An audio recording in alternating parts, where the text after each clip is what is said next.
Instagram that the owner had recently opened, and I've never cut in a barbershop before. So I said, you know what, let me just give it a try. And yeah, I came talk to the owner. He said, yeah, you can start. The next day.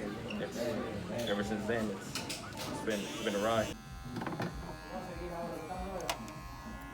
Sí, pero tengo clientes. Obviously, there's a language barrier with some clients, so that helps a lot because you understand what they want, and it's not like they go through like they can show you a picture, but it's not like communication with the client.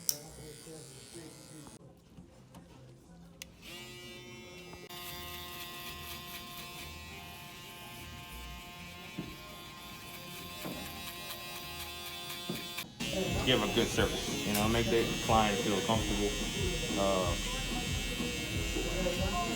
Pretty much it. Just make the client feel comfortable.